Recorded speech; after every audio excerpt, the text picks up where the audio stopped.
Olá, meu nome é Edipo Cavalcante, eu sou advogado especialista em direito bancário e vou falar um pouco sobre financiamento de veículos e busca e apreensão.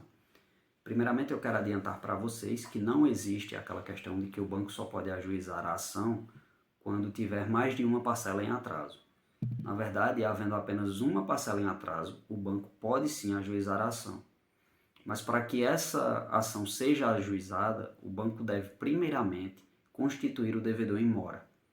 Isso é, ele deve enviar uma notificação extrajudicial para o endereço do devedor e após isso ele pode sim ajuizar a ação. Passando agora para a análise dos contratos de financiamento, nós temos que nos atentar a três principais pontos, que são a cobrança de tarifas, a cobrança de juros e a cobrança de seguros. Com relação às tarifas, os bancos comumente costumam cobrar algumas que são consideradas ilegais, como a tarifa de renovação de cadastro e a tarifa do ressarcimento de serviço de terceiros. Essas tarifas elas devem ser excluídas do cômputo da operação e os valores devem ser restituídos ao cliente.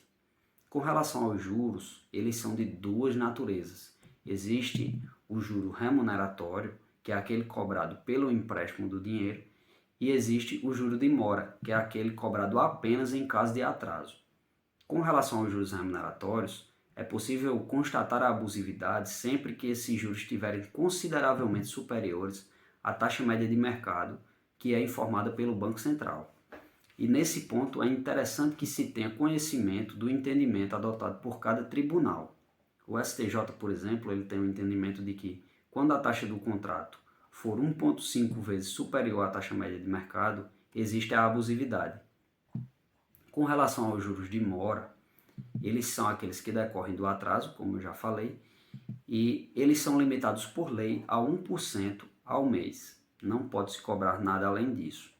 E por fim, com relação aos seguros, eles são possíveis de ser cobrados, é legal essa cobrança, desde que tenha sido informado ao cliente que a sua contratação era opcional e que tenha se possibilitado a escolha da seguradora. Ou seja, o banco não pode direcionar o cliente para que ele contrate apenas com uma seguradora.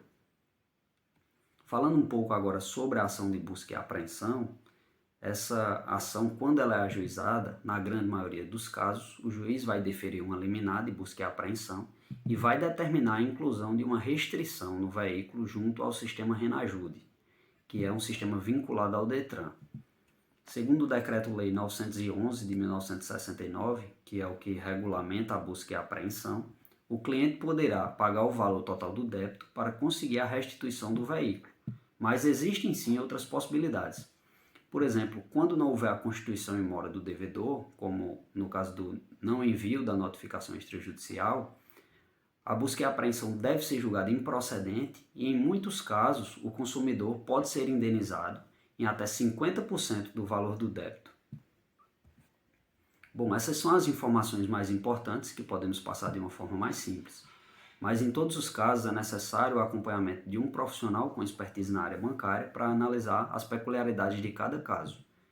Qualquer dúvida, nós estamos à disposição. Um abraço e até a próxima.